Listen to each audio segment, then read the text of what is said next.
All right, welcome to this explainer. Look, if you're a BS accountancy student right now, grinding through your second or third year, and you've got your eyes dead set on passing the MAS section of the LECPA, you are in the exact right place.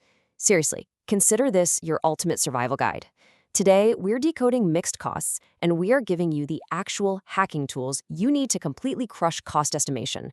We aren't just cramming for tomorrow's quiz here, right? We're building a 3-year retention framework so that this knowledge is absolutely bulletproof when you finally sit for those board exams. Okay, let's lay out our cognitive roadmap so you know exactly where we're going. We'll start with Section 1, decoding mixed costs. Then, Section 2, the high-low hack. Section 3, the scattergraph visual plot. Section 4, the reality check. And we'll wrap it all up with Section 5, the LECPA bullet review. All right, let's jump right into Section 1, decoding mixed costs. So before we can even think about estimating or forecasting any expenses, we literally have to crack the DNA of what a mixed cost actually is. This right here is the absolute foundation of cost behavior analysis. If we don't get this, none of the estimation tools we use later are going to work. So here's your master key, the linear equation, y equals a plus bx. Now, try not to just look at this as some boring math formula. It's actually a structural code for how businesses spend money. Think of it kind of like a smartphone data plan. So Y is your total monthly bill. That's the ultimate mixed cost. A is that flat base fee you have to pay just to have the line connected, even if you never use it. So that's your total fixed cost. And then BX is your overage charge, where B is the rate per gigabyte of extra data, the variable cost per unit, and X is exactly how many extra gigabytes you consumed, which is the activity level. And this brilliantly illustrates the core concept here. We have to mentally divide the cost into its two totally distinct behaviors. On the left, we've got A, the total fixed cost. This is your always component. It just sits right there on the vertical intercept and stays constant in total, literally no matter what you do. Then on the right side, the total variable cost, BX, represents the rate of variability.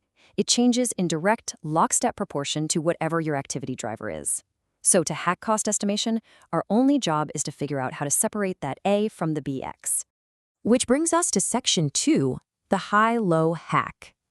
That idea of mental separation leads us directly to our first major exam weapon. This method isolates those fixed and variable costs using just two extreme data points from your entire data set. Now, the high-low method requires you to follow a really rigid 3-step procedure. Step 1, you identify the highest and lowest points based strictly on the activity level, which is our X variable. Step 2, you calculate the variable rate, B. And Step 3, you plug that B back into the formula to solve for your fixed cost, A. Notice the flow of this. Calculating B first is the secret that unlocks the rest of the entire equation. So let's look at some actual numbers. We pulled this data for shirted hospitals straight from reviewer materials to simulate exactly what a board exam question is going to look like. We've got the months, we've got the number of patients, which is our activity driver, X, and the emergency department cost, which is our total mixed cost, Y. Take a really close look at November with 48 patients and December with 16 patients. Okay, time for some active recall. Stop and think about this because it's a classic LECPA trap, perfectly designed to catch students who are rushing. Do you pick your high and low data points based on the highest cost, column Y, or the highest activity level, column X? Lock in your answer.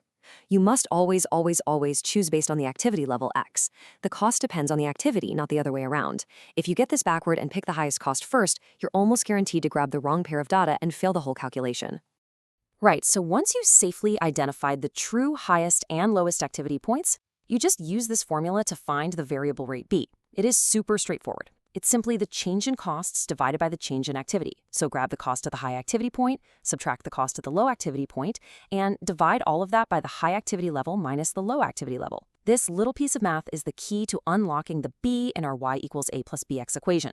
From there, you just plug B and your high activity X back into the master formula, and boom, you solve for A. Okay, moving on to Section 3, the scattergraph visual plot. But hey, math isn't the only way to solve this. Let's shift gears from the mathematical hack to a visual one, known as the scattergraph or graphic method. This is where we literally draw out the cost behavior. Just imagine a crisp white graph on your scratch paper right now. The vertical y-axis represents the total costs, your dependent variable. And the horizontal x-axis represents your activity driver, the independent variable. Everything we do in the Scattergraph method starts with that fundamental mental image. You're plotting costs vertically and activity horizontally. Let's walk through how this actually builds. First, you're going to plot every single data point from your set right onto that graph. Then you use your own human judgment to visually fit a straight regression line straight through the center of those scattered dots. You're basically just trying to get an equal number of points above and below the line. Finally, you follow that line you just drew all the way over to the left until it hits the vertical y-axis. The exact spot where it intersects, that is your A, the total estimated fixed cost. You get to physically see the fixed cost intercept. Which brings us to section 4, the reality check. Look, to be a truly top-tier accountant, and specifically to pass those tricky theory questions in the MAS section, you can't just know how to use these tools. You have to know their blind spots. Every method has its flaws, so let's weigh these two traditional methods directly against each other. The high-low method is perfectly objective, meaning two accountants using it will always get the exact same mathematical answer. But it completely ignores every single data point sitting between the high and the low, which makes it incredibly vulnerable to unrepresentative outliers. Now, the Scattergraph method actually fixes that by considering all the data points so you can easily spot an outlier. But its fatal flaw is that fitting the line is completely subjective. Two different accountants drawing the line by eye, they are absolutely going to get two different answers for the fixed cost. And beyond the methods themselves, you absolutely have to memorize these three universal limitations. First up is the relevant range assumption. Pay attention, this is a massive board exam favorite. That y equals a plus bx code, it is only valid in linear within a specific normal band of activity. If you jump outside that range, the formula literally breaks completely. Second is the time period assumption. Costs change over time because of inflation, new tech, whatever, so your formula does eventually expire. And finally, standard error. Simple line estimations almost always ignore a standard error, meaning they just aren't perfectly precise. All right, let's bring it all home with Section 5, the LECPA Bullet Review. We've covered a ton of ground today, so it's time to consolidate. I want you to treat this like your ultimate study hack flashcard. This is what you need to lock away in your brain for that 3-year memory retention. The most crucial point is synthesizing these rules perfectly. 1. Y equals a plus bx is your master formula. 2. The high-low method calculates the slope using only extreme activity levels, never the cost levels. 3. The Scattergraph method relies entirely on a subjective visual fit to locate that y-intercept. 4. Just a single outlier can completely distort the high-low method. And 5. Always remember the relevant range. Both of these methods assume costs behave in a perfectly linear way, only within that strict band of activity. Which kind of leaves us with this final provocative thought. If just a single bad month of data can completely destroy the high-low method, and a human bias can ruin the Scattergraph, how do major corporations actually estimate millions of dollars in costs reliably?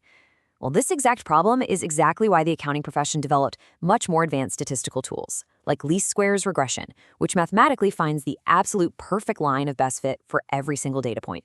But that whole mathematical deep dive, that's a topic for our next explainer.